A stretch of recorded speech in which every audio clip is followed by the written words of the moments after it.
Assalamu alaikum warahmatullahi wabarakatuh. Welcome back once again on my channel. So last video lecture I will tell the infradi ikhlafat ki exam just name. So today I will explain these kinds. So let's start. Number 1 जिस्मानी इख्लाफात.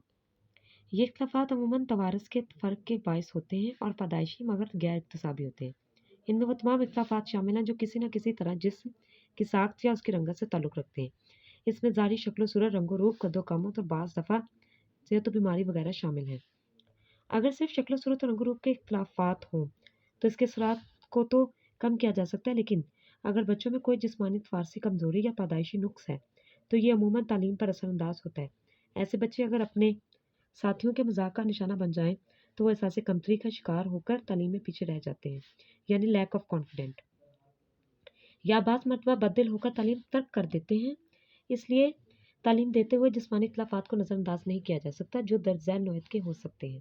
Number 1, एक ही जमात में कुछ बच्चे अच्छी शक्ल सूरत और कद्दो-कामत के होते हैं और दूसरे मामूली शक्ल सूरत और गैर सेहतमंद और बाज़ बीमारियों का शिकार होते हैं. कुछ बच्चे पैदाइशी या फिर हादसात की वजह से माज़ूर हो जाते हैं या बाज़ जिस्मानी कमज़ोरियों या खामियों का शिकार हो जाते हैं. मसलन बाज़ की बिनाई कमज़ोर हो सकती है, जो कुछ की क़ुव्वत गवाही या समाअत कमज़ोर हो सकती है. बाज़ बच्चे ततलाकर बोलते हैं. ऐसे बच्चे जमात में ज़्यादा बोलने से घबराते हैं.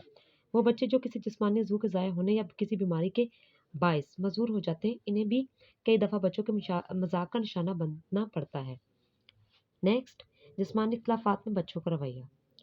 ऊपर बयानशुदा तमाम अलामात में से कोई भी अगर स्कूल के किसी बच्चे में पाई जाए तो ऐसे बच्चों के रवैयों में भी इख्तिलाफ़ात पैदा हो जाते हैं. मेंटली डिसेबल्ड या फिज़िकली डिसेबल्ड बच्चे बहुत ज़्यादा लैक ऑफ कॉन्फिडेंस का शिकार हो जाते हैं. इनसे उनका जो है रवैया भी बदल जाता है. इनमें एहसास कमतरी पैदा हो जाता है. वो तालीम और तालीमी इदारे से फ़रार होने की कोशिश करते हैं. ना इन्हें अपने उस्ताद से लगाव रहता है और ना अपने पराये की तमीज़. नेक्स्ट, तुलबा के जिस्मानी इख्तिलाफ़ात की सूरत में असातिज़ा और वालिदैन की ज़िम्मेदारी. इसमें सबसे पहले बताया जाता है कि ऐसे बच्चों के साथ असातिज़ा और वालिदैन का क्या सलूक होना चाहिए, क्या रवैया, क्या बिहेवियर होना देना चाहिए. फर्स्ट वन, वो बच्चे जो समात या क़ुव्वत गवाही में नुक्स रखते हैं, इन्हें पिछली नशिस्तों पर बैठने पर मजबूर ना किया जाए, बल्कि इन्हें आगे बिठाया जाए. ऐसे मजबूर बच्चों के वालिदैन का फ़र्ज़ है कि वो बाकायदगी से इनका डॉक्टरी मुआयना करवाते रहें, यानी रूटीन चेकअप. उसके साथ मोहब्बत, हमदर्दी, ताउन और अहमियत देकर उनकी हौसला अफ़ज़ाई करें, यानी ज़िंदगी के हर मौके पे स्कूल के हर टास्क में असातिज़ा और वालिदैन को उनकी इनकरेजमेंट करते रहना चाहिए. जिस्मानी इख्तिलाफ़ात का अक्सर अगर शदीद नौयत के हों तो ऐसे बच्चों के लिए अलहदा तालीमी इदारों का क़याम अमल में लाया जाए. इसलिए इन बच्चों को ऐसी ख़ुसूसी तालीम की ज़रूरत होती है जो इन्हें मुआशरे में मुनासिब और बाइज़्ज़त मुकाम हासिल करने में मदद दे सके. नेक्स्ट, ज़हनी इख्तिलाफ़ात. बच्चे ज़हानत के लिहाज से भी एक दूसरे से मुख्तलिफ होते हैं, नो डाउट.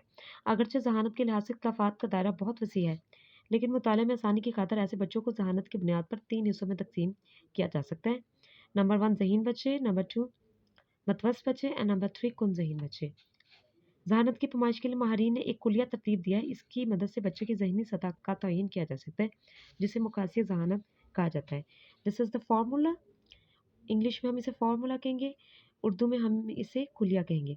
जैसे फर्स्ट ऑफ ऑल पहले हम बच्चे का मक़यास ज़हानत लेंगे इज़ इक्वल टू बच्चे की फर्स्टली ज़हनी उम्र लेंगे, नेक्स्ट उसकी तबई उम्र लेंगे और उसे मल्टीपल करेंगे 100 से.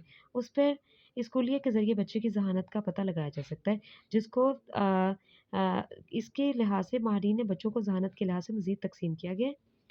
ये उसका जदूल है, यानी इसका कॉलम, जिसमें बच्चों की इकसाम और बच्चों के मक़यास ज़हानत लिए गए.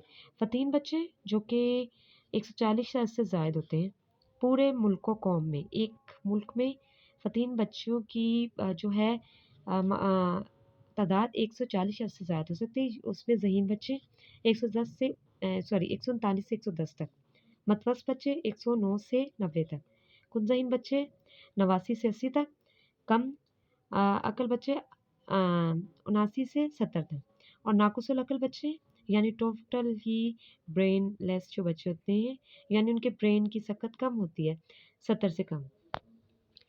फर्स्ट वन, फ़तीन बच्चे. फ़तीन बच्चे अपनी उम्र से काफ़ी आगे कारकर्दगी का मुज़ाहरा कर सकते हैं. कहते हैं ऐसे बच्चों में हालात को समझने और उसके साथ मुताबिकत पैदा करने की सलाहियत बहुत ज़्यादा होती है. ऐसे बच्चों میں تجسس کا مادہ بہت زیادہ تھا، جس کی وجہ سے وہ ہر چیز کے جاننے کے لیے مختلف قسم کے سوالات کرتے ہیں، اور آپ اپنے آپ کو مطمئن کرنے کے لیے سوالات کرتے رہتے ہیں۔ نیکسٹ ہے، یہ بچے کسی بھی قوم کا قیمتی سرمایہ ہوتے ہیں اگر ان پہ خصوصی توجہ دی جائے۔ فتیم بچے پہ نیکسٹ ہے ذہین بچے۔ ذہین طلبہ ایسے طلبہ ہوتے ہیں جو اپنی عقل اور بصیرت کے سبب اپنے ہم عمر بچوں سے بڑھ چڑھ کر تعلیمی کام میں دلچسپی لیتے ہیں اور اعلیٰ ترین کارکردگی کا مظاہرہ کرتے ہیں۔ وہ نہ صرف تعلیمی میدان میں پیش ہوتے ہیں بلکہ وہ اپنی عقل و سمجھ سے اپنے دیگر مسائل کے حل بھی خود تلاش کر لیتے ہیں۔ نیکسٹ، متوسط بچے، نہ اتنے زیادہ لائق نہ اتنے زیادہ نالائق۔ متوسط طلبہ اکثریت کے شانہ بشانہ چلتے ہیں، نہ تو وہ اتنے تیز ہوتے ہیں کہ زندگی کی دوڑ میں دوسروں کو پیچھے چھوڑ دیں، اور نہ ہی اتنے سست رفتار کہ ان کے لیے دوسروں کی سطح تک پہنچنا مشکل ہو جائے۔ وہ ہر میدان میں اوسط کارکردگی کا مظاہرہ کرنے والے ہوتے ہیں۔ نیکسٹ ہے کن ذہین بچے۔ ان کا شمار نالائق بچوں میں آتا ہے، اگر ان پر توجہ دی جائے تو یہ پڑھ سکتے ہیں۔ کن ذہین طلبہ ایسے طلبہ ہوتے ہیں جن کی تعلیم و تدریس کے لیے استاد کو سخت محنت کرنا پڑتی ہے، تب کہیں جا کر ان میں سے کچھ معمولی سمجھ سوجھ بوجھ سے کام لینے کے قابل ہوتے ہیں۔ حصول علم پر براہ راست اثر ڈالنے والی خوبیاں ذہانت ہے۔ چونکہ تمام بچے ایک جیسے ذہین نہیں ہوتے، اس لیے اس فرق کے باعث بچوں کے تعلیمی نتائج میں فرق نظر آتا ہے۔ نیکسٹ ہے کم عقل بچے۔ کم عقل بچے بہت زیادہ سادہ ہوتے ہیں، یہ حالات کو سمجھنے سے قاصر ہوتے ہیں، ان میں خود کام کرنے کی صلاحیت نہیں ہوتی، سوالات کے غلط جوابات دیتے ہیں، یادداشت کم ہوتی ہے۔ کم عقل بچے عموماً اپنی طبی عمر سے کافی کم کارکردگی کا مظاہرہ کرتے ہیں۔ فار ایگزامپل، اگر یہ 12 ایئرز اولڈ کے ہیں تو ان کا جو مائنڈ ہے وہ جسٹ 10 یا 8 ایئرز اولڈ کا ہوتا ہے۔ نیکسٹ اینڈ لاسٹ ون، ناقص العقل بچے۔ ناقص العقل بچوں کا مقیاس ذہانت عموماً 70 سے کم یعنی 70 سے کم ہوتا ہے۔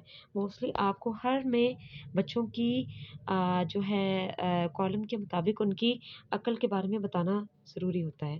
یہ حالات ایسے بچے عام طور پر دوسرے بچوں سے ہر لحاظ سے کم کارکردگی کا مظاہرہ کرتے ہیں۔ ناقص العقل بچے مسائل کو سمجھنے کی بہت کم صلاحیت رکھتے ہیں۔ ناقص العقل بچوں میں بعض معاشرتی خصوصیات، مثلا ہر شخص کو سلام کرنا، ہاتھ ملانا یا ہر کسی کے لیے مسکراہٹ دینا وغیرہ بھی پائی جاتی ہے۔ نیکسٹ، طلبہ کے ذہنی اختلافات کی صورت میں اساتذہ کی ذمہ داری۔ کمرہ جماعت میں اساتذہ کے لیے ضروری ہے، استاد کے لیے ضروری ہے کہ ایک ہی طریقہ تدریس اختیار کرتے ہوئے تمام بچوں کو یکساں نصاب پڑھایا ہے۔